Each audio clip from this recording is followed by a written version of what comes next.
Bonjour à tous, très belle matinée sur France 3. Soyez les bienvenus dans votre magazine quotidien régional Rhône-Alpes Matin en direct. Comme tous les jours, nous sommes le mardi 5 janvier et nous fêtons aujourd'hui les Édouards. Bonne fête à eux. Tout de suite, un petit coup d'œil sur ce qui vous attend dans cette émission. Vous verrez tout d'abord où vous procurez des fruits et des légumes bio tout en participant à une action d'insertion sociale et professionnelle. Et ça, c'est grâce au Jardin de Lucie, une association installée à Communet dans le Rhône et qui compte plus de 400 adhérents. Vous le savez sans doute, les sacs en plastique à usage unique sont interdits depuis le 1er janvier, même si la loi n'entrera en application qu'en mars. Nous verrons par quoi les remplacer, à quoi va servir cette mesure et comment va-t-elle être respectée. Élément de réponse tout à l'heure. Vous découvrirez aussi une race de chevaux propre à notre région et qui a bien failli en disparaître il y a quelques années. Il s'agit du cheval du Vercors de Baracan, un petit cheval robuste et rustique qui est utilisé aujourd'hui pour les loisirs. Mais tout de suite, un coup d'œil sur les tendances de la météo avec cet après-midi une accalmie du côté des précipitations. Une bonne partie de la région connaîtra de belles éclaircies. On observera quelques averses sur les reliefs. La limite pluie-neige sera aux environs de 1000 mètres. Les risques d'avalanche persistent. Attention. Les températures sont relativement douces encore pour la saison. 8 degrés à Annecy et Chambéry, 9 à Grenoble et Saint-Étienne, 10 à Bourg et Privas et 11 à Valence et Lyon. Demain matin, des pluies passagères alterneront avec des éclaircies. La limite pluie-neige va s'abaisser à 800 mètres. L'après-midi, le ciel devrait se dégager sur l'Ardèche, tandis que la neige persistera sur les Alpes avec des rafales de vent de nord-ouest. Jeudi, la perturbation va s'intensifier. Un fort vent de sud va remonter la limite pluie-neige à 2000 mètres et vendredi sera plus calme avec un retour du soleil dans le nord-ouest. Nous sommes de plus en plus nombreux à vouloir nous tourner vers une nourriture de plus en plus saine. La solution, c'est évidemment de privilégier les produits bio. Si on souhaite acheter des fruits et des légumes qui n'ont pas parcouru de longues distances, il existe des formules de vente directe de la ferme aux consommateurs. Et si en plus on souhaite participer à une action d'insertion sociale et professionnelle, eh bien il y a les Jardins de Lucie, une association qui est implantée à Communet, c'est dans le Rhône. Communet, où nous rejoignons tout de suite Muriel Verdonne. Bonjour Muriel Verdonne. Alors vous êtes la directrice des Jardins de Lucie. C'est une association qui est née il y a 15 ans déjà, association qui a deux objectifs qui sont indissociables. Le premier, il est de proposer des produits bio au public, notamment sous forme de paniers de légumes, des produits que vous cultivez. Attention, on le voit d'ailleurs derrière vous en ce moment. Qu'est-ce qu'on trouve justement, Muriel Verdonne, dans ces paniers ? Bonjour et puis bonne année à tous et puis espérons que ce sera une année encore plus solidaire qu'en 2015 qui a été fort difficile pour tous.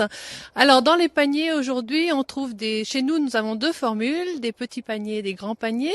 Aujourd'hui là vous avez à côté de moi des légumes d'un grand panier, il y a un chou-fleur, il y a du persil, il y a des côtes de bled, des carottes, de la mâche, mais on pourrait aussi y trouver des pommes de terre, du céleri, voilà.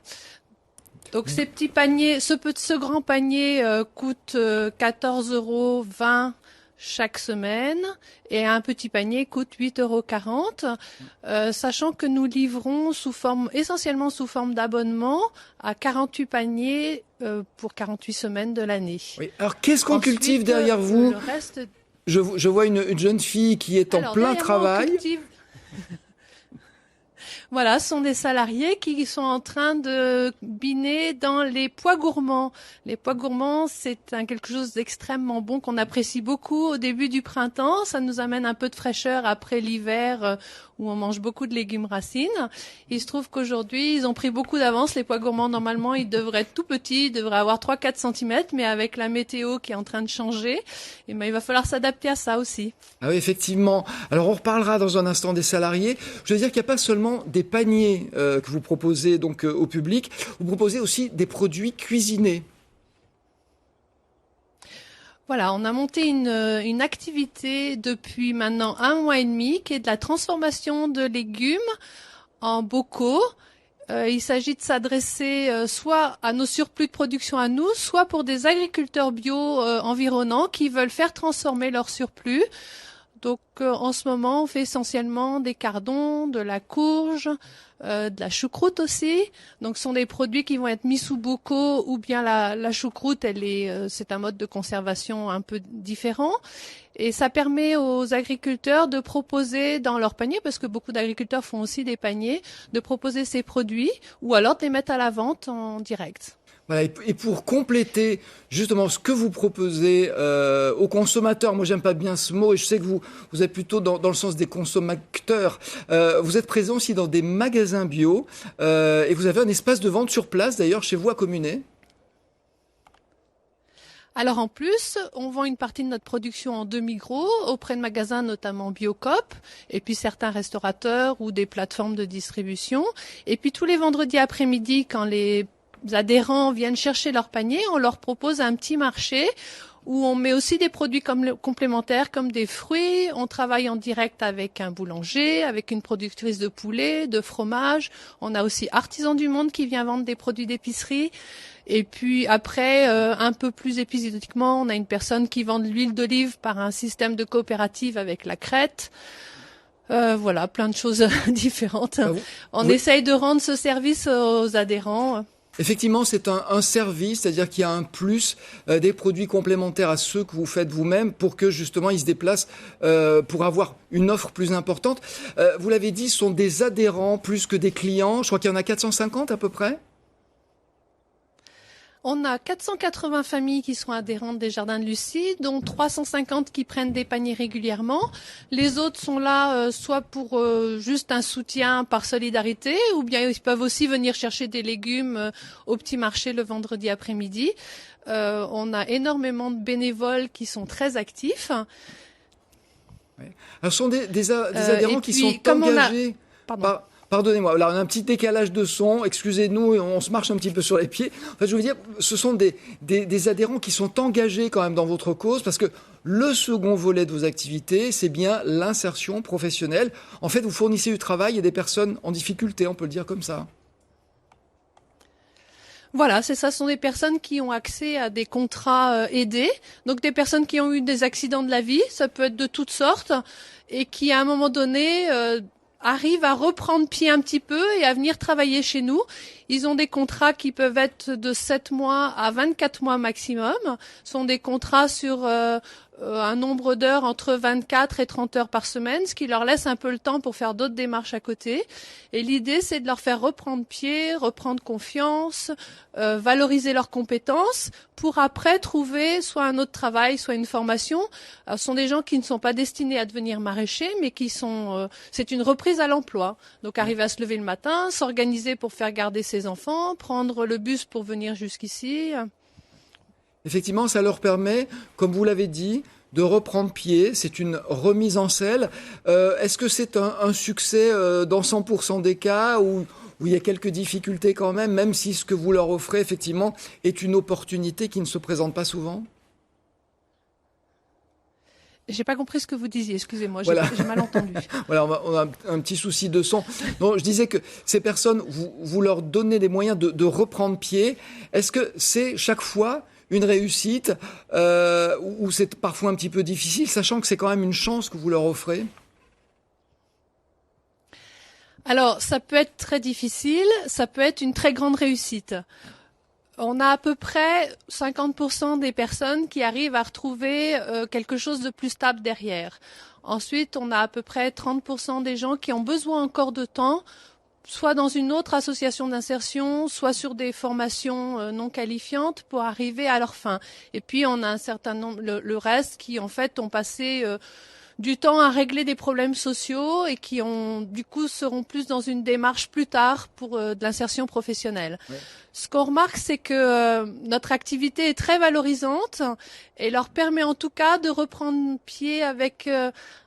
au niveau santé, au niveau moral, ça c'est vraiment indispensable pour la suite d'être valorisés dans leurs compétences. Il faut quand même vous dire que ces personnes qui sont un peu exclues de la société, mises de côté, ici on leur donne une place essentielle à tous, c'est-à-dire nous nourrir. Donc oui. ils redeviennent indispensables à la société. Ouais. Effectivement, c'est vrai que c'est quelque chose de très valorisant, parce que vous me l'expliquez en préparant cette émission, lorsque les Jardins de Lucie ont été créés, on l'a dit, il y a une quinzaine d'années, l'objectif pour vous, c'était de proposer autre chose que ce qu'on proposait à l'époque, c'est-à-dire des activités de couture. Je ne veux pas dire que la couture, c'est pas valorisant, mais là, ils ont un rôle essentiel, effectivement, de nourrir les gens, et ça favorise justement le succès de votre initiative. Oui, je pense que l'activité est un tout et est très très large et permet aux gens de régler des problèmes petit à petit de tous ordres. C'est-à-dire qu'ici on travaille à la fois en extérieur, à la fois en intérieur. On travaille dans un endroit qui est plutôt joli, qui est agréable. On essaye d'avoir des bonnes conditions de travail. Comment vous dire, je trouve que on voulait proposer une activité différente, notamment pour les femmes. Les femmes, on leur propose souvent de la couture, du repassage, et nous, on avait envie à l'époque, avec mes deux collègues, on avait envie de proposer quelque chose d'un peu plus large. Et l'idée aussi que les adhérents puissent s'impliquer dans l'association est aussi très bénéfique. Il y en a beaucoup qui font du bénévolat et qui accompagnent toute cette dynamique d'insertion. Alors, c'est vrai qu'ils passent un temps limité chez vous. J'allais dire, c'est la règle du jeu. Ils sont pas là pour rester. Est-ce que c'est parfois pas un petit peu difficile, la séparation, parce qu'il y a un côté affectif. J'imagine que eux s'attachent à vous et réciproquement. Donc, ça sont des petits passages un peu durs à vivre. Alors ça, c'est le lot de tout travailleur social déjà, c'est d'accompagner des gens avec toute la bienveillance et à un moment d'avoir la bienveillance de dire maintenant il faut que vous partiez. Donc c'est effectivement difficile pour nous les travailleurs sociaux ou même les encadrants techniques. Pour les personnes aussi, c'est difficile parce que finalement il y en a beaucoup qui aimeraient rester longtemps au Jardin de Lucie, mais régulièrement, quand on les embauche, la première chose que moi je leur dis, c'est bienvenue chez nous, mais je serai très contente quand vous partirez. Alors, il faut rappeler quand même que vous êtes autorisé à vous autofinancer à hauteur de 30% et pas plus, c'est-à-dire que le reste, il faut trouver des subventions. Et c'est une grande partie de votre énergie qui est utilisée pour trouver de l'argent. Est-ce que c'est pas un peu démoralisant, ça ? Je sais pas. En tout cas, faut avoir l'esprit combatif et je pense que ici toute l'équipe là, faut être convaincu de ce qu'on fait. Et je pense que toute l'équipe ici là, y compris l'association dans sa plus large mesure, on a beaucoup d'autres satisfactions qui font qu'on supporte d'aller d'aller chercher de l'argent une fois, deux fois et encore et toujours. Et quand les élus changent, il faut les re-rencontrer. Mais ça a tellement de sens cette association que ça passe par-dessus. Très bien. Mais écoutez, merci Muriel Verdier de nous avoir accueillis chez vous, donc en plein travail des salariés de cette association qui s'appelle, je rappelle, les Jardins de Lucie. On peut aller vous voir, on doit même aller vous voir. Et puis, j'imagine que vous accueillez avec plaisir encore de nombreux adhérents. Donc, c'est à communer. Merci beaucoup. On va passer au titre de l'actualité. Tout de suite, c'est avec Soria Khaldoun. Bonjour Soria. Bonjour Alain. On va commencer avec un triste anniversaire puisque Charlie Hebdo, c'est quasiment un an qui est passé depuis ces attentats. Un an après l'attentat qui a décimé la rédaction de Charlie Hebdo, l'hebdomadaire, sort un numéro spécial demain dont la une fait déjà beaucoup parler. Le journal, en un an, a reçu aussi des centaines de dessins de soutien. Demain aussi sort Je dessine, un livre hommage composé de ces centaines de dessins de jeunes dessinateurs. Et parmi eux figurent les dessins de 2 Lyonnais. Voilà, puis un mot de football avec un tirage au sort que beaucoup attendent. 16e de finale de la Coupe de France de football, c'était hier, l'OL et la SSE. Épargné au tirage, une Ligue 1 pour Bourg-en-Bresse. L'Olympique Lyonnais ira donc à Chambly, club de national, alors que les Verts accueilleront la C Ajaccio, ex-pensionnaire de Ligue 1, aujourd'hui en Ligue 2. Bourg-Perona se déplacera à Rennes. Quant aux Savoyards d'Évian, Tonon Gaillard, ils recevront Monaco. Les rencontres sont programmées les 19 et 20 janvier. Voilà, puis une dernière information qui mêle sport et transport. Oui, on va dire ça comme ça, avec l'inauguration du grand stade de l'OL. C'est samedi déjà, l'inauguration qui risque d'être perturbée par une grève des TCL, les transports en commun lyonnais. La CGT FO appelle les agents TCL à faire une grève pour dénoncer le gel de leur salaire et la dégradation des conditions de travail. Toutes les lignes pourraient être impactées par le mouvement, y compris les prolongements des lignes T1 et T3 qui desserviront pour la première fois le parc olympique lyonnais qui accueille le match événement OL 3 samedi. On verra bien si ça se débouche ou pas. Merci. Vous y serez bien sûr. Ah, bien sûr. Elle se moque. Merci Soria, tous ces titres développés donc dans vos prochains journaux régionaux. Je vous le disais en débutant cette émission, il existe une race de chevaux propre à notre région. Il s'agit du cheval du Vercors de Baracan. C'est un petit cheval robuste et rustique qui a bien failli disparaître il y a quelques années. Heureusement, il a trouvé des défenseurs acharnés. Aujourd'hui, la race est sauvée, notamment grâce au rôle qu'il a trouvé dans l'univers des loisirs.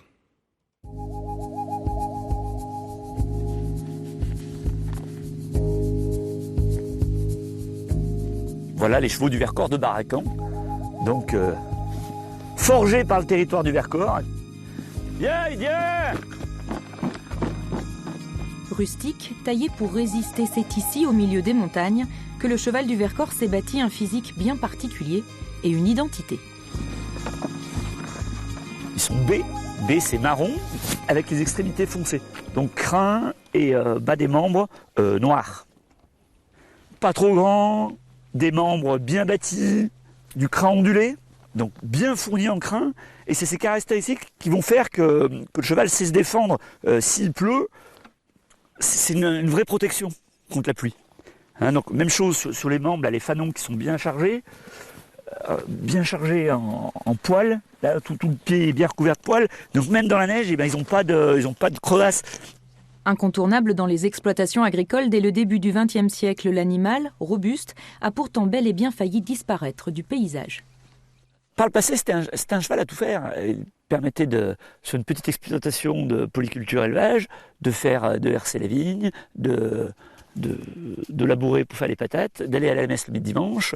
Voilà, il était à la fois monté et attelé. Après la Seconde Guerre mondiale, avec la mécanisation et la spécialisation agricole, effectivement, comme beaucoup d'autres races territoriales, le cheval du Vercors a vu ses effectifs décroître fortement. Alors dans les années 90, le sauvetage de ce petit sang s'amorce. Impulsé par une famille d'éleveurs de la plaine de Crau en Provence, le bassin historique de la transhumance hivernale de l'animal. Rapidement, une poignée de passionnés du Dauphiné s'y associe. Petit à petit, le cheptel s'agrandit. Allez, bon rando les gars! Allez! Particulièrement calme et docile, le Vercors de Baracan, comme on le nomme, trouve aujourd'hui toute sa place dans l'équitation de loisirs ou le travail en centre équestre. Prochaine étape, la reconnaissance de la race par l'Institut français du cheval et de l'équitation, l'aboutissement et la récompense d'un long travail, soutenu depuis le départ par le parc régional. On a la chance d'avoir un cheval unique, un cheval de territoire. Et la reconnaissance, en fait, ça va permettre à nos éleveurs de pouvoir promouvoir et valoriser ce cheval, aussi bien au niveau commercial que filière, on va dire, classique, équine. Et puis ça nous permettra peut-être un jour et d'amener des vaches Gilles de l'An au salon de l'agriculture pour représenter le Vercors, mais peut-être aussi d'amener le cheval du Vercors. Une silhouette brune, sauvée de l'oubli qui reprend donc toute sa place dans la carte postale. 200 chevaux peuplent désormais le Vercors et une trentaine de poulains s'annoncent pour 2016. Ah, une très bonne chose. Chaque année, les Français consomment 17 milliards, oui je dis bien milliards de sacs en plastique, dont 8 milliards sont rejetés dans la nature, avec évidemment des conséquences désastreuses sur l'environnement. Alors depuis le 1er janvier, les sacs à usage unique proposés aux caisses des supermarchés sont interdits, mais il faudra attendre encore 3 mois pour que la loi soit appliquée et 1 an pour voir disparaître les sacs fruits et légumes. Alors, quelles sont les solutions alternatives? Pourquoi était-il urgent de réagir? Réponse avec l'association SERA, Santé Environnement en Rhône-Alpes, dont nous accueillons la présidente. Bonjour Jacqueline Collard, merci de nous avoir rejoints sur ce plateau. Un mot et demi pour présenter votre association. Alors notre association a comme objectif principal de faire le lien entre l'environnement et la santé, c'est-à-dire la manière dont on vit, les choix que nous faisons dans le quotidien, choix de consommation, choix de transport, choix de tout ordre, et qui vont faire que on va être plus ou moins exposé à certaines choses, et donc des conséquences sur notre santé, sur le court ou sur le long terme. Voilà. Et les sacs en plastique, effectivement, peuvent avoir une conséquence sur notre santé, peut-être pas immédiate, mais c'est ça le pire. C'est quand il y a un décalage entre le geste et la conséquence du geste. Parce que quand on l'a fait, le geste, il est fait. Donc, d'où l'importance, justement, de prendre conscience de ces problèmes. Alors, ces sacs, j'imagine que vous vous réjouissez de leur interdiction. Est-ce qu'elle vient pas un petit peu tard, quand même? Bon, sachant que ça a déjà été voté il y a 1 an. Eh bien, disons que depuis fort longtemps, ce sujet est un sujet qui est d'actualité depuis plus de 10 ans. Ça revient en Assemblée nationale pour des processus de dissuasion, malheureusement sans beaucoup d'effet. Effectivement, la communauté européenne a mis l'accent sur la nécessité, au niveau en particulier de la biodiversité. Et nous faisons partie de la biodiversité. L'homme est un élément de la biodiversité. Et un petit élément par rapport à l'ensemble de la faune et de la flore qui existent sur la planète. Or, nous sommes en train de détruire notre planète Terre par différents moyens et le plastique est un des moyens qui est problématique. Oui, alors c'est vrai qu'on ne le voit pas forcément parce qu'on utilise tous des sacs en plastique, on les utilise, on les jette, on les met à la poubelle et là, on se donne bonne conscience en disant tout ça va être traité. Sauf que c'est pas si simple que ça. Notre société a fait du déchet quelque chose d'anodin et quelque chose du quotidien qui fait que notre geste de mettre à la poubelle paraît évident, sans réfléchir aux conséquences de ce geste et de comment ces déchets vont être traités. Or, notre association fait partie des actes de sensibilisation auprès des personnels scolaires, de l'ensemble des élèves dans les établissements scolaires, mais aussi du grand public pour une sensibilisation et sur ce devenir des déchets. Le déchet n'est même pas quelque chose qui est vraiment pris en compte dans notre société. Or, il est symptomatique d'une société de consommation outrancière où nous faisons un gaspillage des ressources naturelles de façon systématique. On est en train de voir des images justement qui sont prises dans la mer. On voit là des déchets qui sont ramassés. Un bon nombre de nos sacs en plastique arrivent jusqu'à la mer aujourd'hui. Alors 30%, c'est énorme. Ouais. 30% des sacs plastiques arrivent directement à la mer d'une manière ou d'une autre. Avec une conséquence immédiate ou à long terme ? Conséquence immédiate, à savoir on a une faune qui est fortement impactée et en particulier des animaux qui perçoivent le sac en plastique comme un animal et qui le gobent pensant avaler un animal, que ce soit les tortues, que ce soit les poissons. Et le problème à long terme de la dégradation du plastique, c'est ces microbilles de plastique qui sont avalées et qui sont semblables au plancton et qui vont aussi impacter de la faune de plus haut niveau dans la chaîne alimentaire. Mais quelle est la durée de vie du plastique dans la nature ? Alors, on pense que c'est de l'ordre de 500 ans. 500 ans, ça fait pas mal, ça. Il y a une époque, avant le plastique, où on vivait très bien, on faisait nos courses. Sans revenir à la boussole. Le jour où le plastique va disparaître, malgré l'influence des lobbies, parce qu'on imagine bien que les fabricants vont pas se laisser faire. D'ailleurs, la Commission européenne aurait décidé de, justement, prolonger l'utilisation des plastiques pendant 3 mois pour être certaine que les fabricants ne vont pas se retourner contre cette loi. Comment est-ce qu'on peut vivre justement sans sac en plastique ? Eh bien, je pense que à l'heure actuelle, nous prenons déjà des dispositions, les uns et les autres, pour utiliser le moins possible de plastique, même si on en utilise encore un petit peu. Ce qu'il y a, c'est que pendant très longtemps, le plastique a été l'ère du XXe siècle, a été la révolution du XXe siècle, a été le rêve du gaspillage et du jetable. Mais maintenant, nous en revenons, et nous en revenons peut-être un peu tard par rapport à la biodiversité, par rapport à la planète, mais il n'est jamais trop tard pour bien faire. Donc, on va s'y mettre. Et on va essayer de trouver des alternatives et des alternatives qui sont beaucoup plus acceptables pour l'environnement et pour notre santé à long terme. Aux États-Unis, on n'utilise quasiment pas les sacs en plastique dans les supermarchés. On a des sacs en papier. Le papier, c'est aussi un élément de la nature. C'est du bois qui vient des arbres. Ouais. Est-ce que c'est pas là aussi un problème ? Non, c'est beaucoup moins un problème que ne peut l'être le plastique. Donc, effectivement, il y a des pays qui reviennent au papier. Il n'y a pas que les États-Unis. Dans beaucoup d'endroits, le sac en papier devient habituel. En Corse, il est interdit de vendre des porcs. Or, la Corse, me semble-t-il, fait partie de la France. Donc, il serait peut-être envisageable d'imiter, quand il y a des bonnes initiatives en France, de savoir les imiter. Ouais. Donc, le sac en papier, ça peut être utilisé. Les sacs en plastique durs, c'est-à-dire ceux qu'on peut utiliser, comme on utilisait les cabas avant, et d'ailleurs les cabas, on peut encore les utiliser. Exactement. Tous ces objets qu'on peut garder, vous incitez les gens à les utiliser. Bien sûr, mais je pense que ça devient quand même une habitude et il faut la prôner au maximum. Ouais. Et que les jeunes générations partent au marché, partent faire leurs courses Dans les AMAP, vous avez présenté tout à l'heure les jardins de Cocagne. Eh bien, c'est la même chose. On y va avec son cabas, on ramène.